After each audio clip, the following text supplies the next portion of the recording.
Universitas Pancasakti Tegal merupakan salah satu kampus swasta yang terletak di Provinsi Jawa Tengah.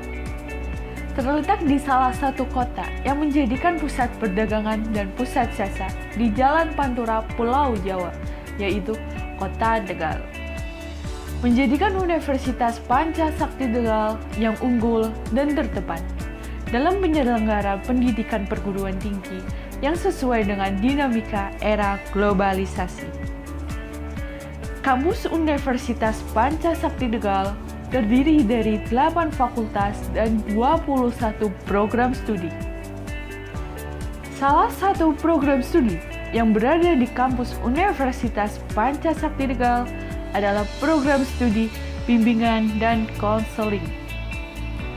Program studi ini didirikan pada tahun 1979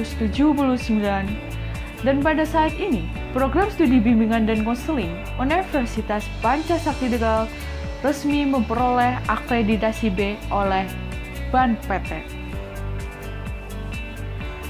Penyelenggara program studi bimbingan dan konseling bertujuan menghasilkan sarjana pendidikan di bidang bimbingan dan konseling yang profesional, mampu melaksanakan dan memanfaatkan hasil penelitian serta melaksanakan pengabdian pada masyarakat yang berbasis pada pendidikan, nilai, dan etika.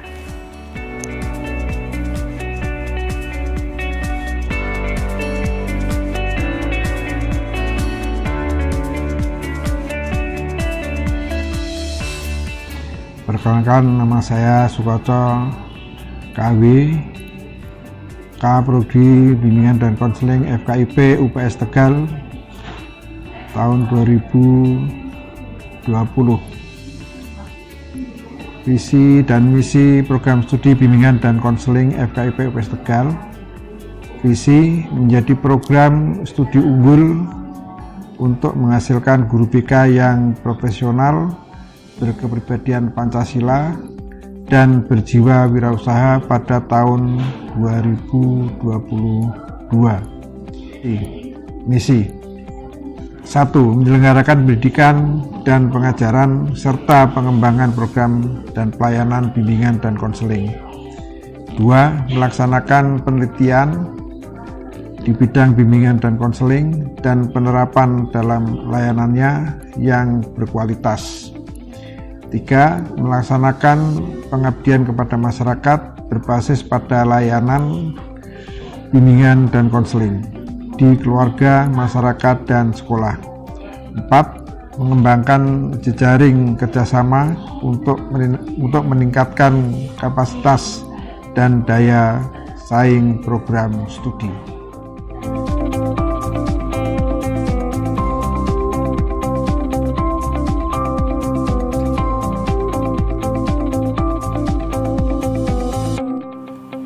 Demi mencapai visi dan misi tersebut, program studi bimbingan dan konseling menyediakan berbagai macam fasilitas dengan status terakreditasi B, mulai dari gedung perkuliahan, gedung perpustakaan, laboratorium komputer, laboratorium mikroteaching, lapangan olahraga, auditorium,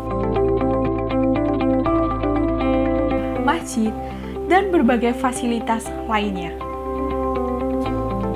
Untuk mewujudkan penyelenggaraan pendidikan tinggi yang bermutu dan kompetitif, program studi bimbingan dan konseling memiliki penunjang kompetensi mahasiswanya.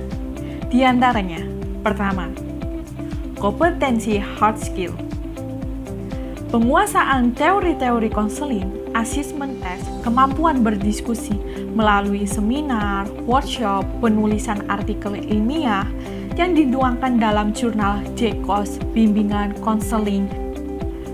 Kedua, kemampuan soft skill, memberikan kemampuan interpersonal dan intrapersonal melalui penguasaan kemampuan, pemberian layanan OPPK di sekolah, mikrokonseling di sekolah, layanan bimbingan kelompok berupa outbound dan experiential learning, pratikum fest, pemberian layanan karir melalui field trip ke berbagai perusahaan di Tegal dan sekitarnya. Dan yang ketiga, penguasaan sosial. Program studi bimbingan dan konseling memberikan pembelajaran organisasi melalui himpunan mahasiswa, badan eksekutif mahasiswa, dan unit kegiatan mahasiswa.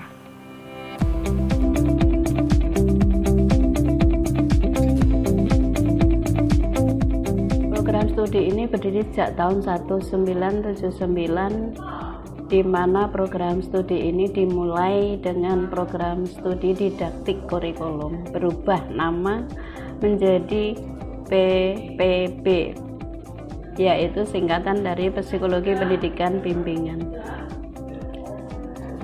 Kemudian pada tahun 1986, jurusan ini berubah menjadi jurusan bimbingan dan konseling sesuai dengan SK Menteri Pendidikan Nasional pada saat itu. Program studi bimbingan dan konseling ini banyak dosen yang bertitel berjaba tinggi, karena memang pada program studi ini diawali sejak tahun 1979. Singkat cerita, program studi bimbingan dan konseling itu tidak semata-mata mencetak calon sarjana pendidikan yang menjadi guru BK di sekolah, baik sekolah dasar, sekolah menengah pertama, menengah atas maupun madrasah, tetapi juga berkecimpung dalam dunia pendidikan atau dunia kerja selain sekolah. Perlu saya sampaikan bahwa program studi bimbingan dan konseling ini punya kelebihan-kelebihan yang tidak dimiliki oleh prodi lain, di mana para sarjana yang dihasilkan ini dibekali untuk menguasai tentang berbagai instrumen. Bagaimana mereka melakukan satu uji instrumentasi, penguasaan tentang bagaimana DCM, bagaimana AKPD, dan bagaimana mendesain ya sebuah layanan yang kompatibel, yang marketable. Saya yakin ya lulusan BK ini bisa menjadi pegawai atau karyawan ataukah instruktur ataukah apapun bentuknya di masyarakat. Ayo, bergabunglah bersama kami di program studi bimbingan dan konseling Universitas Pancasakti Tegal.